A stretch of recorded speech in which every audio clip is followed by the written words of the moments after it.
Hello people of YouTube, Mishka Valhalla here. Today I wanted to talk about the god Ægir and of course his wife Ran, the goddess of the sea. I will first mention that Ægir is of course a Jotun, and that means that he is an elemental. And for example, Ægir is a personification of the ocean itself.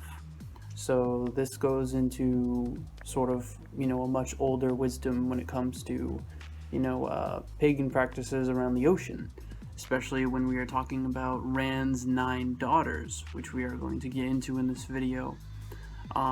There's another sea god that I will talk about in this video, and I'll probably make a separate video for him and his family, which is known as the Vanir.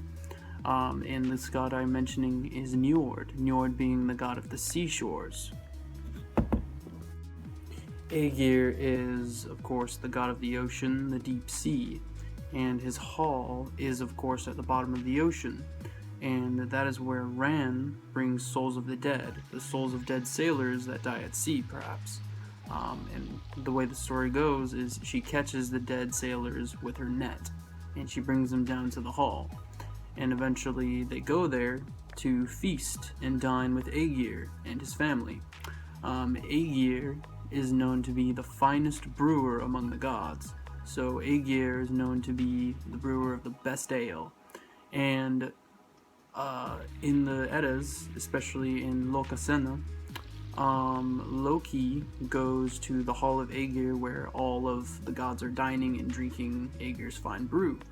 And that's when Loki is basically pointing around the Great Hall and basically insulting everyone. I can make a separate video about that involving Loki. But when we're talking about the Hall of Ægir, it's a place where all the gods often go to dine and to feast and to drink, of course, Ægir's fine brew. And the 9 daughters of Ran, they are in fact the 9 waves of the sea, 9 being a very ancient spiritual number for the Norse and for many other cultures, but 9 of course being a number of transformation. It has a lot to do with sort of the tree of life itself and sort of this older connection to all things, particularly especially when we're talking about the 9 daughters of Ran and Ægir, which are elemental entities, much like their father himself. And they are the 9 waves. To name some of the waves, it sort of kind of explains their role in the ocean when you translate the names of each of the daughters of Ran and Ægir. So when we were talking about some of the daughters, I can remember off the top of my head, we have Dufa, which means pitching wave, Blodugada, which means bloody hair. We have Bilja, which means wave. We have, what else do we have? Okay, then we have Uther, which means frothing wave. We have Droffin, foaming sea. We have Himingleva, transparent wave. Kolga, cold wave.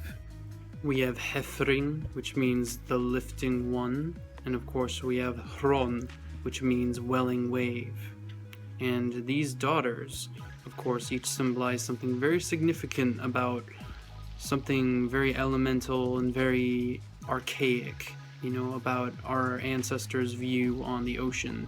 And such mythology can have parallels, of course, for the Greeks.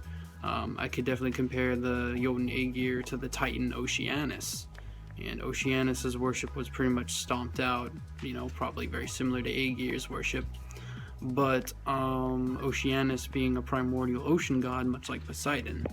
In the Greek mythos, Oceanus is known to be the son of Uranus and Gaia, Uranus being the Sky Father and Gaia being the Earth Mother, much like Njord in Norse mythology.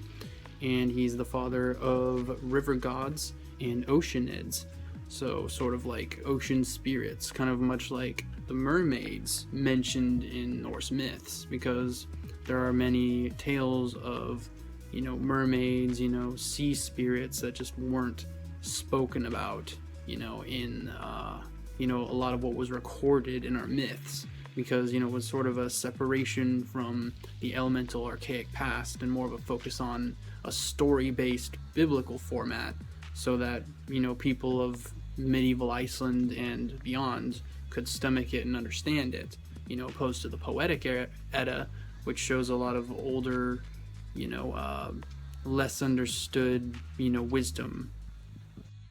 But going back to the Norse tradition, Njord, however, is of course a god focused on the shores and of seafarers and sea lords and sea kings, because Njord is focused on sort of the more civilized aspect of the ocean, and that's why his worship made it through, to the Viking Age, because, it was likely that, Norsemen could relate more to a sea god that basically allowed them to feel closer to the shores, feel closer to trade, more mundane things, while something more elemental, like the deep ocean, would be very dangerous, considered very dangerous, especially for someone who was, I guess you could say, superstitious, but not pagan anymore. So, as, people didn't become Christian overnight, so there was probably in the Viking Age still this belief of Ægir and Ran, but it was more of like a scorn, it was more of like, oh shit, I don't want to be dragged down to the bottom of the ocean, even though to a more ancient, archaic ancestor of theirs, it would have been more, something along the lines of, work with the ocean so I can survive in the ocean, like a sea vessel, or a seaman or a Viking that decided to work with the sea itself, Ægir, the Jotun of the sea, to essentially navigate and to, do their things the same way they would if they were working with Njord. But then again, Njord, of course, is a Vanir god, Njord being the king of the Vanir, so he's also part of a separate tribe compared to the Jotuns.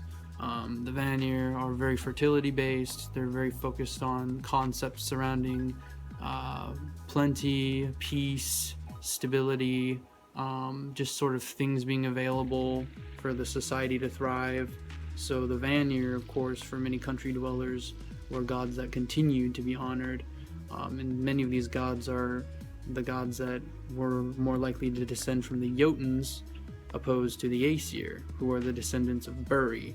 And Buri, of course, was licked from the ice from Adunla, the same cow that fed her milk to Ymir, back in Niflheim during, the creation stories of our myths.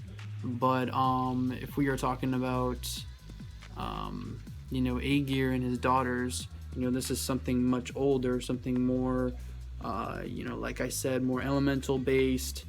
If we are talking about the deep ocean, this is something that is less understood, something more mysterious, something, obviously still unknowable, to people nowadays. We still don't know what's at the bottom of the ocean because we're too busy worrying about space and we're not actually exploring the ocean.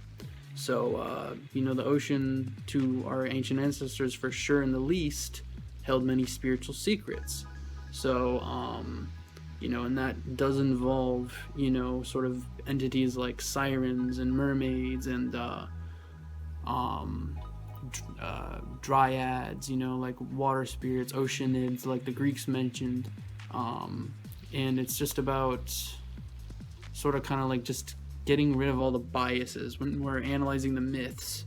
And that's my main goal on my channel, is to kind of like, separate something that's more nature-based and archaic from something that's more modern or like, more Christianized, something that just doesn't really have, a root in the pagan past, and it doesn't really help your path. But at the same time, to each their own. If somebody would rather be a, Christio-pagan, that is fine. And at the same time, also, you should take my words with a grain of salt if this isn't a path for you, because I'm here to also just share my own opinions and thoughts on the sources that I've read, in that in my own interpretation of everything. So, of course, if any of you have a problem with that, that's fine. Just, if you have a opposing theory, let me know. But it's just about, just my own interpretation of what I'm actually seeing, what I'm reading and understanding. Anyway, like I said before, anything I say on this channel is my own research and my own understanding of the sources available. If any of you have opposing views, you are welcome to have them. I cannot control that. But anyway, it's just about just going on your own path and sort of just understanding what's available and what's there. But without any further ado, thank you so much for watching, and please stay safe, everybody. Hail the gods, and thank you. Please like and subscribe, by the way.